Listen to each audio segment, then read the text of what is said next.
lelo yo koza bali femme chrétienne soi-disant ko pesa yo bonheur oui mais siko soki femme ngo akufi soko abeli ozomona te ke siko ke bonheur no eza limité parce que c'est que au bandozwa pas ya femme ngo aza susu te ke akufi akoti mabele yo kozwa ngo sute ezala chrétienne ezala non chrétienne ezali ndenge wana te ezali pensée biblique te.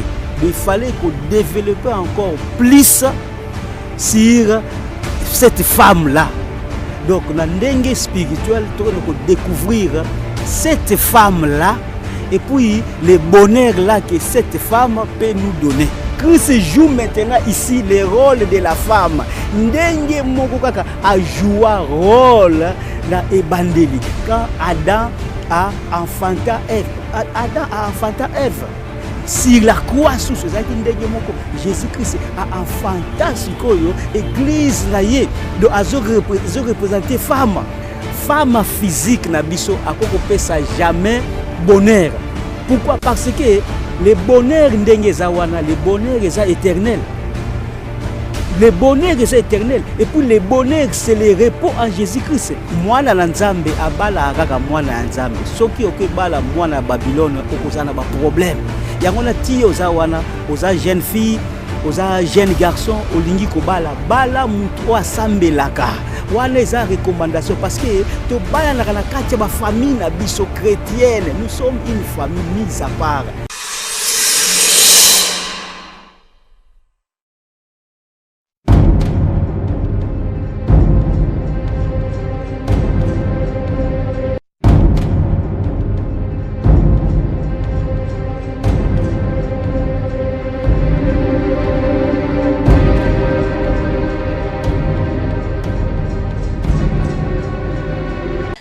Bana Paris mbote na bino bao nyonso bazolanda Joël Kombe solution na bino pour la transfert na Congo bana Congo solution na bino pour la transfert fiable na kati ya Paris et agence ABM transfert et vraiment couper sa solution kimia na o etali masolo mbongo bo abi yango nde makambu mbongo et na makambu ebele donc agence ABM transfert eza wana pour na bino ozana Paris olingi otinda mbongo na Congo obengi na 066 47 12 338 obengi na 066 47 12 338 bongo okotinda mbongo na yo na Congo et bongo na Congo agence ya ABM transfert eza bongo na avenue Willery numéro 22 na commune ya Lingwala juste car na côté ya Raywana agence ABM transfert ezawana et bongo solignoti na mbongo na Paris to ozo mbongo batindelio obengi na 039 ça veut dire 099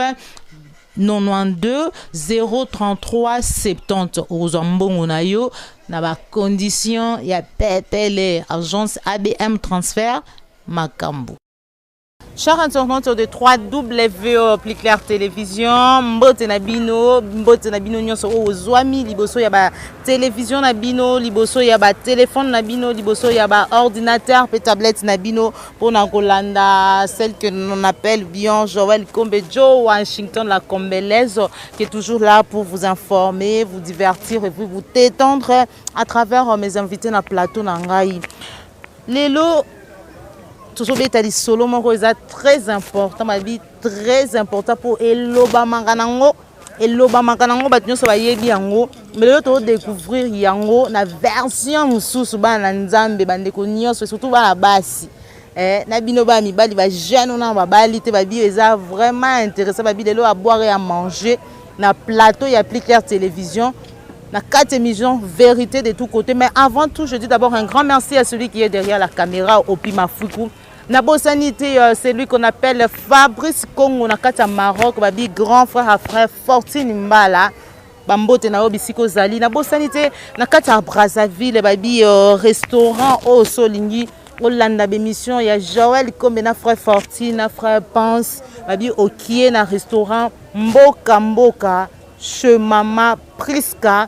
bisika oyo ba image kitoko ezala projeté pour na kolanda ba prédication ya kafu kafu oyo esala bana nzambe bien na kati ya Brazzaville. Donc ba bi restaurant mo kitoko à manger oyo nyonso olinga biso ke na mboka il y a pas match na kati ya Brazzaville. Na bosani pete établissement la main de Dieu ici la projection il y a kafu kafu ya makasi ka ya émission ya Joël Kombe na frère Fortune et ça la mabiso ngolanda émission frère Fortune na Joël Kombe na kata Plus Clair télévision au Kiewana na établissement la main de Dieu na kati ya rond-point Kulunda chez frère Fiston babi wana okukuta ba image kitoko na bosanité DJ Maestro na kati ya Brazzaville babi DJ na Brazzaville DJ Maestro na kati ya Bruxelles DJ Maestro de Bruxelles babi na Bruxelles DJ Azali Obese moko DJ Maestro na kati ya Bruxelles na bosanité soleil d'Angola papa te disent un match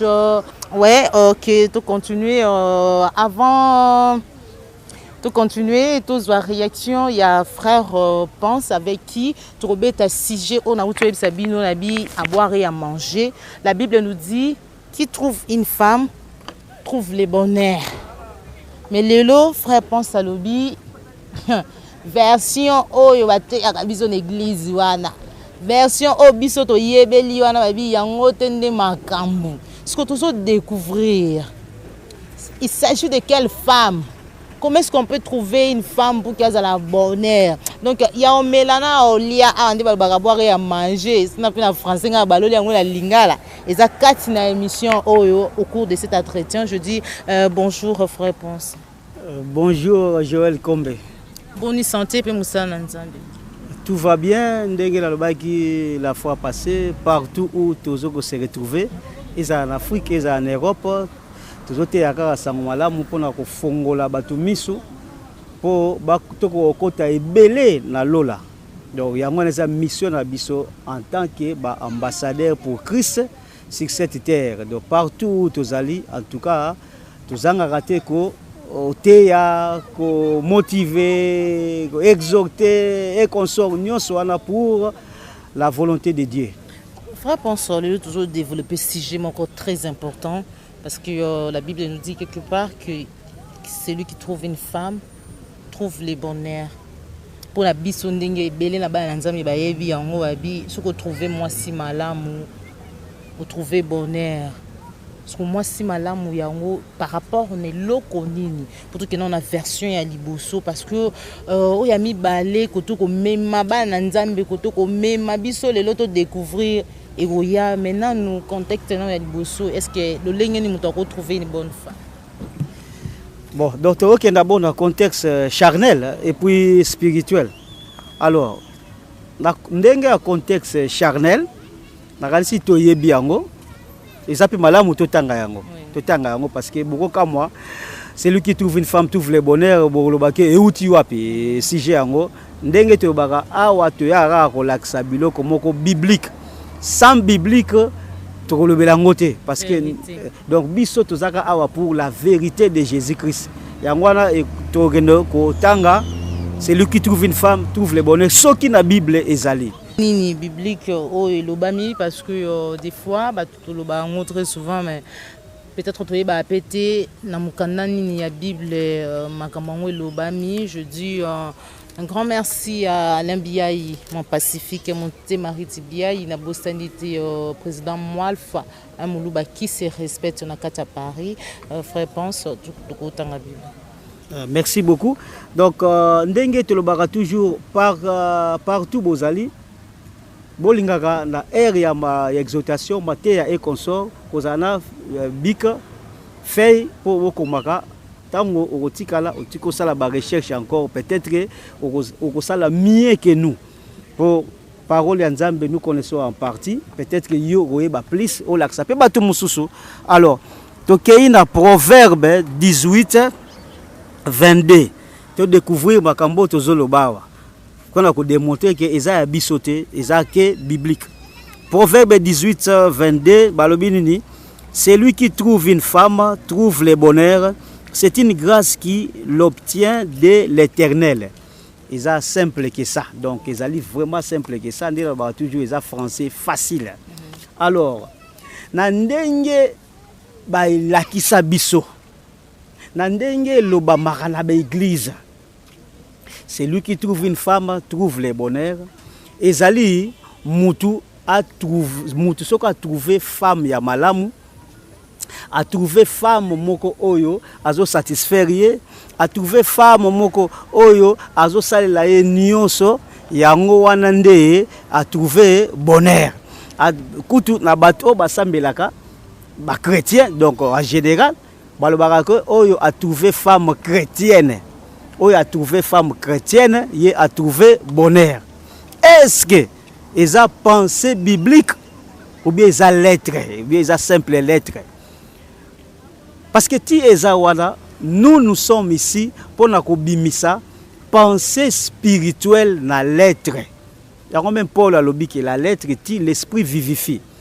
Lorsque okuta na eloko moko na Bible, ko zonga ndenge wana te o recourir na dictionnaire, okei otangi net awa moni celui qui trouve une femme trouve le bonheur, yo okei otangi femme. So ki okotanga femme na dictionnaire okopesa yo femme mususu. Tango yo kozwa femme wana o remplacer yango awa na Bible et kopesa eloko mususu, parce que aucune femme charnelle automona, aucune femme automona physique sur la terre peut donner un bonheur. Pourquoi? Parce que nous avons un laps ya temps muke na mukili. Lelo yoko za bali femme chrétienne, soi-disant ko pesa yo bonheur. Oui, mais siko soki femme ngo akufi. Soko abeli. Ozomona te que siko que bonheur no eza limité, parce que c'est que obandozwa pa ya femme ngo aza susu te que akufi akoti mabele yoko zo ngo sute.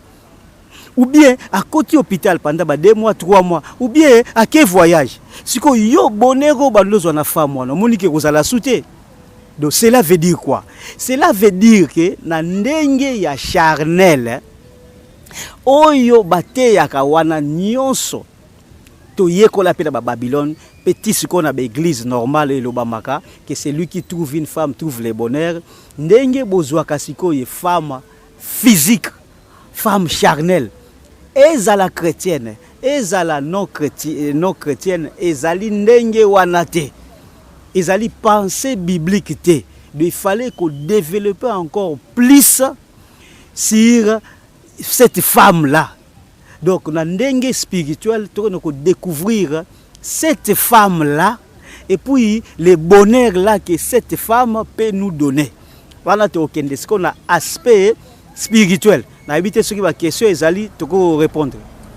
Frère pense pour na ko beta kaka lisolo tozali ko développer lelo biso ecclesia to yebi ete tozali yo ba fiancé ya Christ et que notre tozela n'enlèvement pour que non to matana ye to kendena ye elongo. Déjà Christ c'est l'époux. Oui. Mais si quelque part na yoka yo, c'est comme si quelque part l'épouse c'est le Christ encore. Merci beaucoup, merci beaucoup. Donc ça une bonne question pour que quand ça biso na mozindo ya thème na biso ya lelo. Alors, tokei na Luc 24. To comprendre mbongo le bito to comprendre le Luc 24. Donc bandeko place bozali tokei na Luc 24.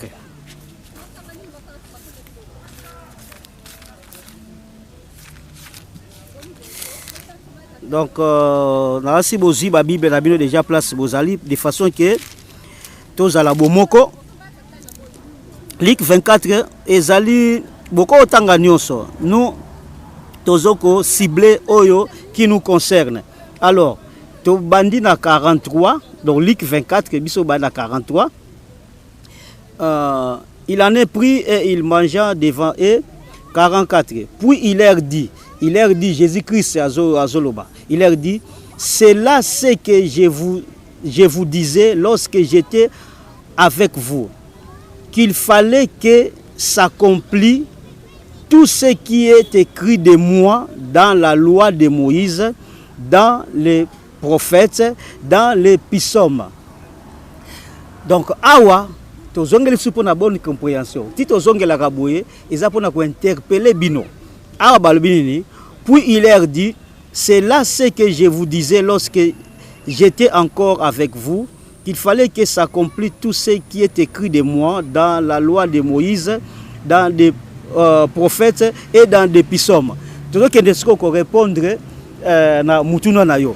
Awa Jésus-Christ a le dit clairement que nyonso o e loi et loba. Loi et loba. Biloko nyonso ya Moïse tomona. Oh Moïse, nzeta Moïse. Oh Moïse a sali ba miracle. Oh Moïse boye na désert et consort. Nzambe a tambusa bango sous forme ya colonne de nuée na journée, colonne de feu na soir. Tout wana parlé que de Jésus-Christ. Donc nyonso wana ça représentait que Jésus-Christ. Alors, na oyo ba prophète ba loba. Biloko nyonso ba loba na ba prophète nyonso ya ancienne alliance boyebi. Tout ce qu'ils ont dit là-bas, ils ont parlé que de Jésus-Christ. Yo soko moni eloko Jérémie, omoni eloko Esaïe, omoni ezo bimisaka ka Jésus-Christ. Pour Bible n'a rien à voir avec moutou physique boye. Pour moutou physique on n'est pas mon côté. Bible parle que de Jésus-Christ. Et puis à l'obi sousou que ba parla biloko no songona ba pisoma David. Mingi bazongo ba nzembo mingi bazongo ba charlatan bazongo ba prière na bango ya magique. Tout ce qui parle na Jésus-Christ. Ça parle que de Jésus-Christ. Yango wana ozomona awa tozona ko bimisa siko pensée biblique que celui qui trouve une femme trouve le bonheur. Si une femme azali nani.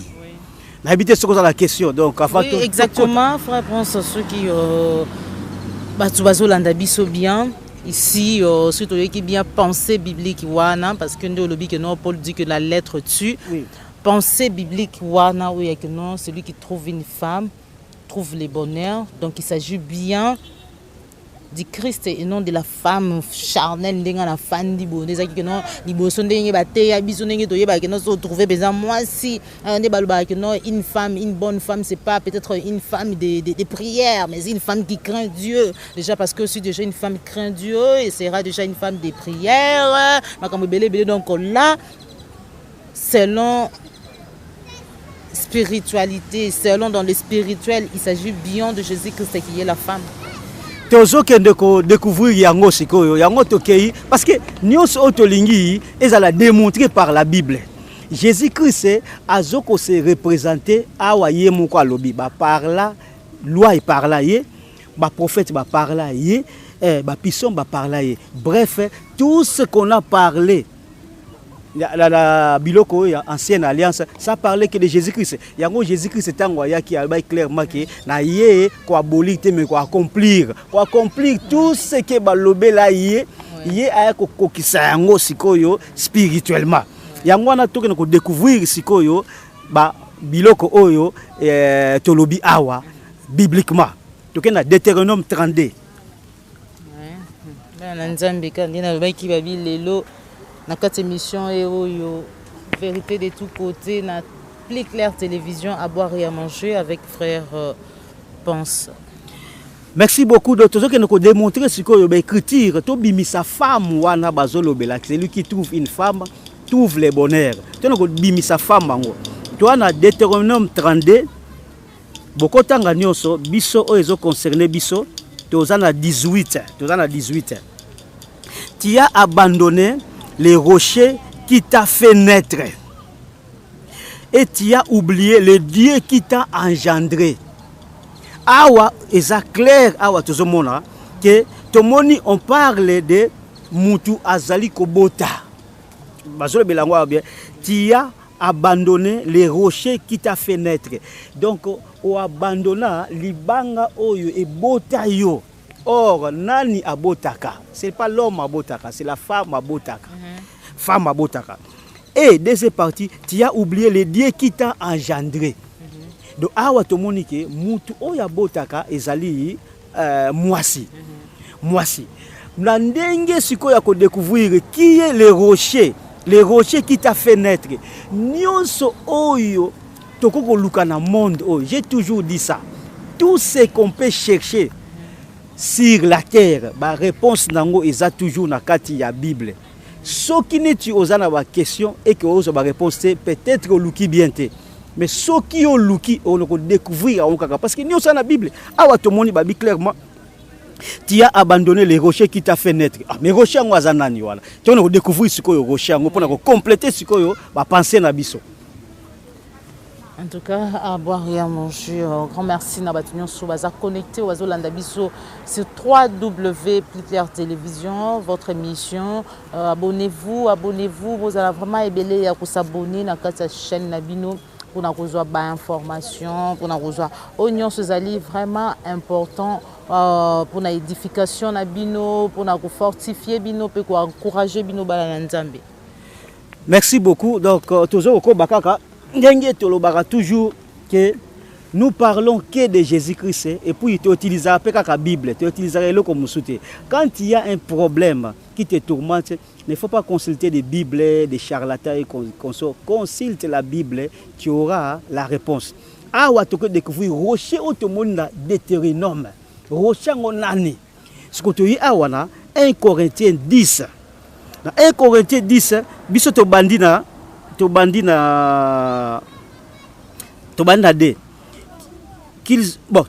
frère, je ne veux pas que vous ignorez que nos pères ont tous été sous la nuée, qu'ils ont tous passé au travers de la mer, au Bana Israël, en Égypte, qu'ils ont tous été baptisés en Moïse par la nuée et dans la mer, qu'ils ont tous mangé le même aliment spirituel. Et ils ont tous bu le même breuvage spirituel, car ils buvaient à un rocher spirituel. Ah, Bokangi, ils buvaient à un rocher spirituel qui les suivait. Et ce rocher était Christ. Hein? Bien aimé. Tout ce que nous disons ici, on démontre la parole Ndenge Ezali Awa. Tomoni rocher wana na Deutéronome Awa, ils ont démontré que ce rocher c'est Christ noir sur blanc. Donc cela veut dire que rocher wana oyo e bota, rocher wana oyo e bota. Biso, bota bana Israël, sikonde za biso, bota bana Nzambe. C'est Christ, oh mutu oya botaka, aza mobalite, mutu oya botaka, aza mwasi. Mwasi wala si yende azo représenter femme.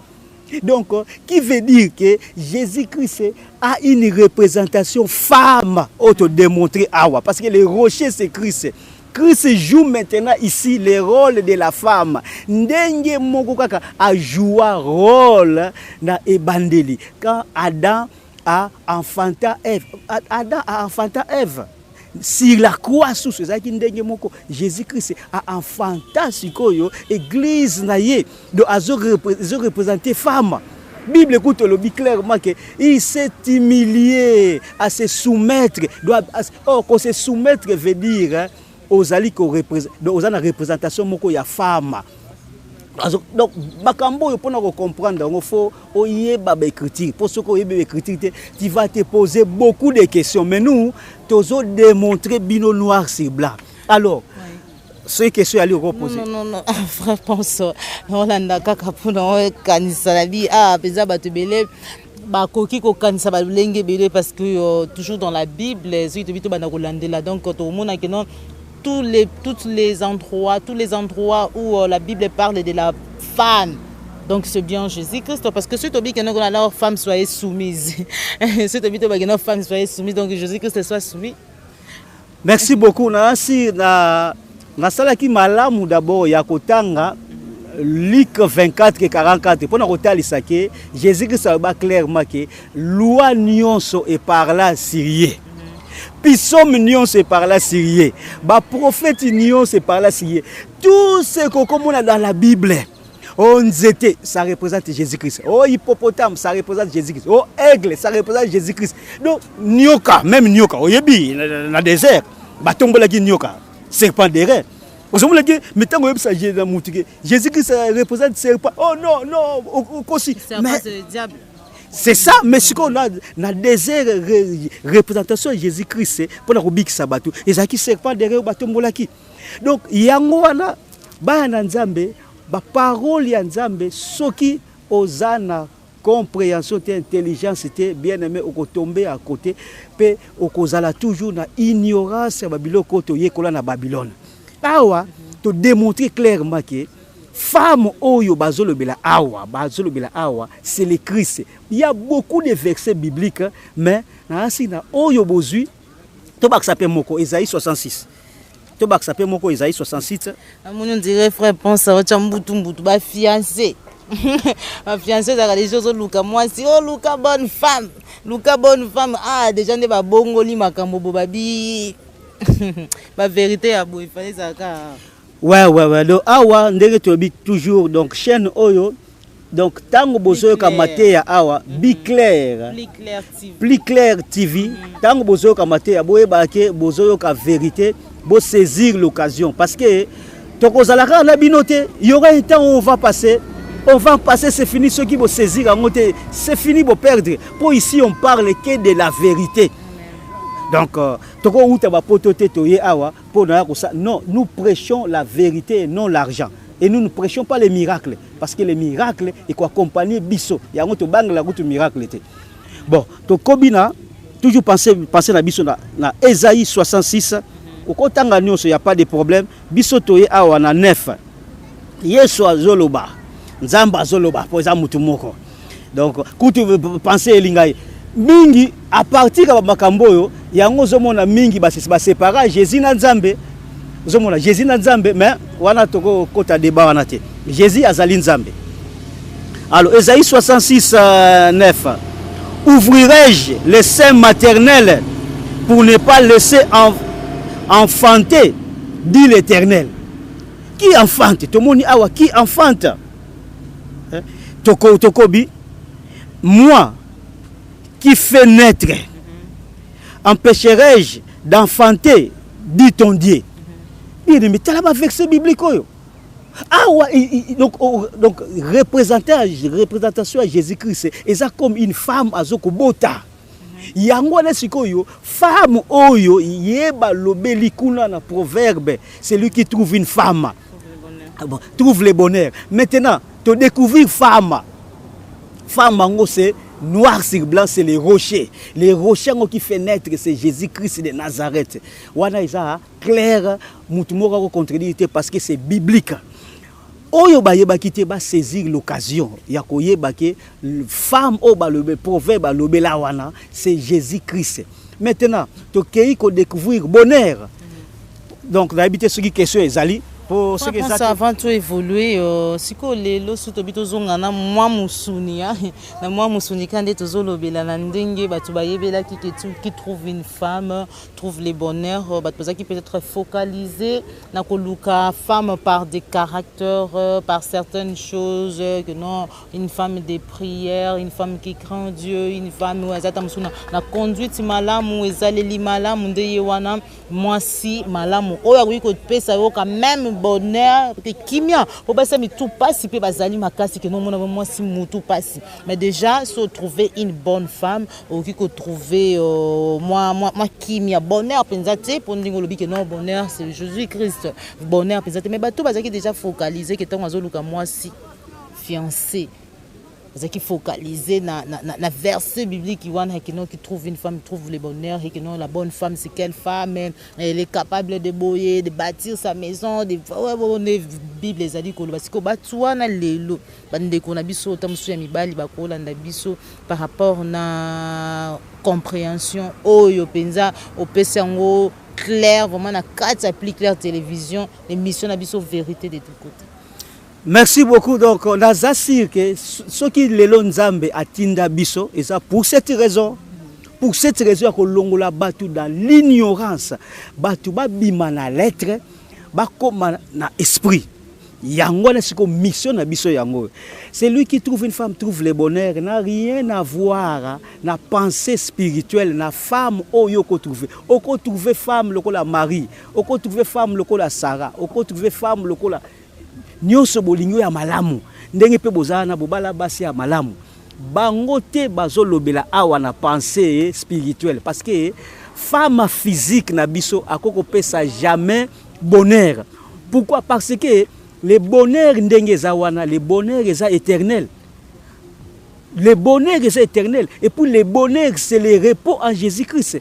Nous sommes les la carte d'écriture c'est que comment est-ce que oko ye lobake femme oyo ya malamu akopesa bonheur te parce que ti eza wana nyonso wana ezali biloko Jésus-Christ abongisa déjà au paradis asi abongisa pona biso yo siko likambono eza ko découvrir siko cette femme tango yo découvrir Jésus-Christ wana maintenant tu y aura le bonheur ango siko yo eza éternel. Or femme oyo ya physique akoko pesa yo bonheur te. Donc frère pense donc siko kutanika na mwasi boye peu importe yo ko zala na ye azala bizaleli soki ndenge ni azala ndenge ni yo zwa e kaka fanda na ye kaka po bonheur eza mwasi.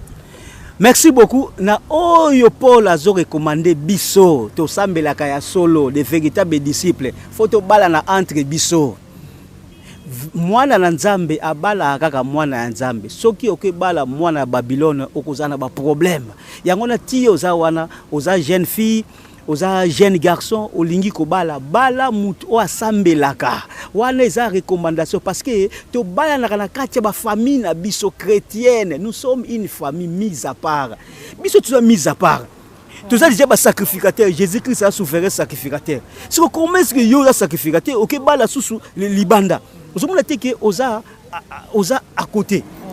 Vous avez dit que osa à côté. Osa à côté. Donc c'est ça. Maintenant tu vas découvrir bonheur parce que tu parlais sur la femme. Tu as que tu trouvé la femme. Maintenant tu vas retrouver bonheur. Ndenge na lobby liboso ke bonheur ezali éternel, bonheur eza éphémérité.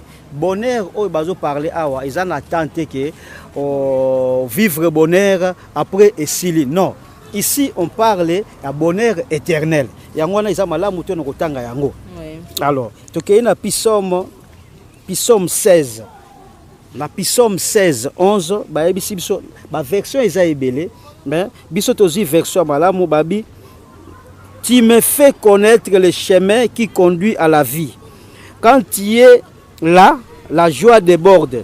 Auprès de toi, le bonheur ne finit pas. Donc, auprès de toi, le bonheur ne finit pas.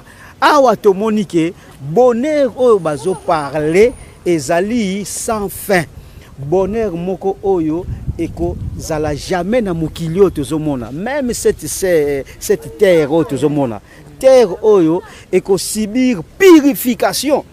Après toute chose, boye bien on se botangi livre Apocalypse boya ko découvrir yango eko subir purification. Alors, comment est-ce que yo sikoyo zawana yo homme charnel okopesa mutu bonheur. Okopesa jamais mutu bonheur. Kutu. Même Bible yango elobi que bonheur ou bisengo ya mwasi ekozala tourner vers mobali na ye. Donc c'est mobali qui va s'occuper ya na mwasi na ye poza malamu. Awa zomona te ke esa contradiction. Na penser siko ya batu o bate ya malamu te verset yango. Parce que celui qui trouve une femme trouve le bonheur. Or, dans Genèse 3:16, babi nini que désir ya mwasi et qu'on va tourner vers mobali na ye. Or, la Bible ne se contredit pas. Donc, il y a moyen de te démontrer bino que cette femme-là, c'est Jésus-Christ. Alors que le bisu que non désir ya mwasi et qu'on va tourner vers mobali na ye, mais ndenge batu ba yebela ki déjà que non l'époux c'est le Christ par rapport na Nimesko ababoye Christ azongi femme en même temps le sous mobali na ye donc makamango ça compliqué frère. Non, c'est compliqué te yango te outo démontrer wana Christ ti azawana azo ko jouer ba rôle ebele yango te bi na Luc 24:44. Donc nyonso wana to mo na Bible ça parlait que de Jésus-Christ. Zomona okomona eloko moko le chandelier tout ça parle que de Jésus-Christ. So okay même na Apocalypse wana Apocalypse na suka le livre ya suka ya Bible au bandi otanga oyoko bo mona sur les 7 églises d'Apocalypse. Dans 7 églises d'Apocalypse chaque église Jésus-Christ a autre parlant chaque église Jésus-Christ a une représentation en fonction de ce qui s'est passé dans l'église wana. Ozomona sikotango okomona Jésus-Christ ayena cette forme l'église, cette église wana. Okolobani ke Jésus Christ on commence kaza multiforme bonaboye, mais azanzambe yango wana siko kibonzambe na ye, yango ako se représenter na nzete, ako se représenter na mupepe, ako se représenter na mai, donc Jésus Christ azali nyonso. Alors, poto kende ko pesa verset ya suka.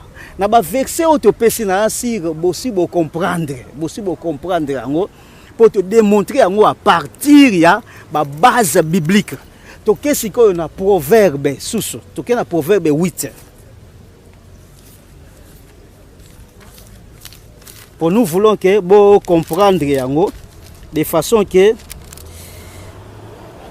ti bo zala wana bo talisa monde entier parce que hérésie o ezala monde entier presque batu ba te yango mabe ya celui qui trouve une femme trouve le bonheur batu ba te yango mabe mais na bino bozu occasion bo te ya siko et les autres et kozambala mu mingi toke na proverbe 8. Proverbe 8 biso to bandi na 34 babi heureux l'homme qui m'écoute, qui veille chaque jour à mes portes et qui en garde les poteaux. Na 35 maintenant place réponse ezali sikoya biloko tolobi na 35 babi car c'est lui qui me trouve a trouvé la vie et il obtient la faveur de l'Éternel. C'est lui qui me trouve a trouvé la vie et il obtient la faveur de l'Éternel. Siko oyo ezali réponse ya babiloko, celui qui trouve une femme trouve le bonheur, c'est une grâce qu'il obtient l'Éternel. Réponse nango yango yo. C'est lui qui me trouve wana eza ko trouver Jésus-Christ, ko trouver Nzambe yemoko. Or biso natana biso siko nous parlons que de Jésus-Christ. Parce que yende azali Nzambe. Soki ngo yeba kombo ya Nzambe, c'est Jésus-Christ. Ça va Jéhovah jirete ke o mingi basara pe berere mona asambela. O le Dieu d'Isaac, Dieu d'Abraham, Dieu de Jacob. Ou les agi pona bana Israël physique. Bana Israël physique. Ce qu'on a nous qui sommes la nouvelle alliance. Toko lo bango soute. Toko lo belango soute biso toko parler kaka sur Jésus-Christ. Yango mingo songo na bimisa l'église na bango o témoin de Jéhovah et consort tala Nzambe aza Jésus-Christ ye moko wana ba kombo nyonso boyoka wana ezapona wa ambrouiller bino ba kosa bino. Ici on parle que de Jésus-Christ. OK, chers internautes de 3W Plus Clair Télévision, nous chutons déjà, nous sommes arrivés à la fin de notre émission. Les lots d'Ozaki la sujet moko ezaki vraiment important ya koyeba dans un contexte vraiment spirituel et non dans la lettre, ce qui signifie celui qui trouve une bonne femme, celui qui trouve une femme trouve les bonheurs. Le lot avec frère pense, tu découvrir que non, il s'agit bien du Christ qui est le rocher. Donc Robino Batu Oyo, Boumema, celui qui trouve une femme trouve le bonheur dans un contexte charnel. La lettre tue. Il n'est pas question de la femme physique de Joël Kombe, la Kombelaise à Télémi Boué, mais il s'agit bien du rocher, Jésus-Christ de Nazareth, c'est lui qui est venu tout accomplir et c'est lui qui est le bonheur est en Jésus-Christ et non à une personne tirée du sol. Donc pour finir, frère pense message na yo yesuka na bana nzambe nyonso balanda yo. Merci beaucoup en tout cas na kasi ndenge lobito komi na suka ezali temporaire parce que mosala kosala la nzambe ezali presque ya libela tant que nous sommes sur cette terre.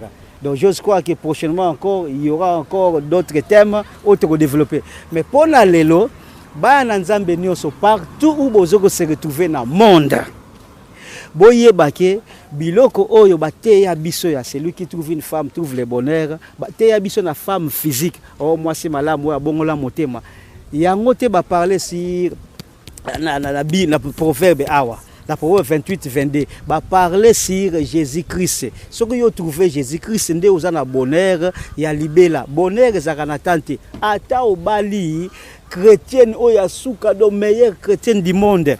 A coupé ce bonheur parce que aza mutu lokola yo ti ça mutu lokola yo akopesa bonheur te. Bonheur ce que ba parler ah ça bonheur a bozuité ba mbongo te oyo to ba matériel oyo yango te. Ici pensez dans le spirituel les alliés Jésus-Christ de Nazareth, nous allons nous reposer dans le paradis pour na libela yango na des alliés bonheur au balobeli awa. Donc ndenge to sali émission bino moko bomonique to bandi d'abord ko découvrir la femme. To découvrir femme, to démontrer yango bibliquement, to expliquer bonheur, que bonheur est una durée indéterminée. Or, durée indéterminée que la kaka na paradis pas sur cette terre parce que ici nous avons une durée bien déterminée que Dieu nous a donnée après avoir fini mission na yo awa, a bengi yo comme Paul, comme lui-même Jésus-Christ a accompli sa mission 33 ans à Keinaye.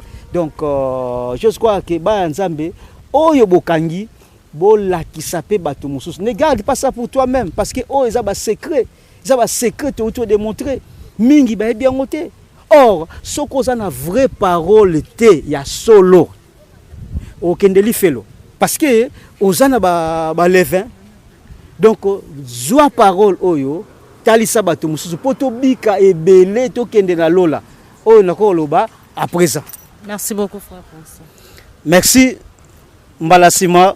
Bana nzambe noso na mokili entier surtout que la charité bien ordonnée commence à Londres na bandi ko saluer Meje Timbalanga na bandi ko saluer Maman Joséphine batunion so badidile tout à Londres ba oyo balingi contaka nazana 0044 74 059 13 940. Alors partout dans le monde et surtout bateau dans l'Angleterre ba contacter ngai to kutana na monde boko benga de façon que s'il y a un problème to sungi ba oyo pe bazo douter et koza malamu siko yo ozui ba verset biblique na yo o bengi de façon que to se comprendre to ça la débattre mais to se comprendre pour mateya oyo et qu'on peut sa polémique dans le monde mais je crois qu'on était clair avec les versets bibliques. Merci beaucoup, chers internautes de 3W Plus Télévision. Nous sommes arrivés à la fin de notre émission. C'était la frère Pense, la Banzi et Teboyo qui vraiment clairement dit ce que nous pensions. Il y a longtemps qui trouve une femme, trouve le bonheur. Les alliés femmes, oh Bible et Azolobela, les alliés femmes physiques, charnalité, mais les alliés spirituels. Il s'agit bien de Jésus-Christ de Nazareth, celui qui est les rochers, Oyo, Asalaraye, Tebisoto Zala, Oyabo, Takabiso, Yewana, Azali, femmes. Grand merci à celui qui est derrière la caméra, au Pima Fouikou, Nabo Sanité, l'Issous établissement, la main de Dieu, Nakata Brazzaville, chez Maman Priska, Nabo Sanité, chez frère Fiston, désolé, chez frère Fiston pour Talara Bangoni Bazalawana à Brazzaville, chez Maman Priska aussi, les ans à restaurant Mboka chez Maman Priska, Bissika Penza Biba projection, et ça la Mahara Kafu là, je vois l'établissement la mère de Dieu na rond-point Kulunda, na Katia Brazzaville, Boza Ebele, Babalanda, Biso na Brazzaville, Babalinga frère Fortune, Boba Linga Pemate, ya Kafu ya Boye, na Bosanité, c'est lui qu'on appelle Fabrice Congo na Katia Maroc, le grand frère propre de celui que j'appelle l'homme de Dieu. L'homme de Dieu, l'homme de l'éternel, Fortune Mbala, Soleil d'Angola Papote, 10 à match, Dino Landais Noir, Félix Mbatika, Moma Boko Banco, Boza Ebele, l'impresario Claude Ndombasi, vient d'engager Koumalouta, les pétroliers de Dallas, Dikiti Manakata Paris, Odgangol, la tantine, 2 enfants, la Bosanité, Doudou Mazedi, Yanzambi Ratakate, Yanzambi Ratakate, et Tikala jamais peut qu'on rate. Et qu'on rate pété Yanzambi Ratakate. Merci Nabino Nyonso. Joyeux anniversaire à celle que j'appelle Béni Ilunga, la cadette de toutes les tantines des enfants. Nabosaniti Anouchka Mafuta, la maman de Madison Nabenganga, Tata Joël. Nous sommes arrivés à la fin de notre mission. Grand merci à Batunyo Sobazolandabiso à travers le monde. On se retrouve pour un prochain numéro, toujours sur 3W Plus Clair Télévision. Abonnez-vous et vous ne serez pas déçus pour enrouler Yolanda Maté ya Kafu édifier bino, encourager bino, fortifier bino. Au revoir.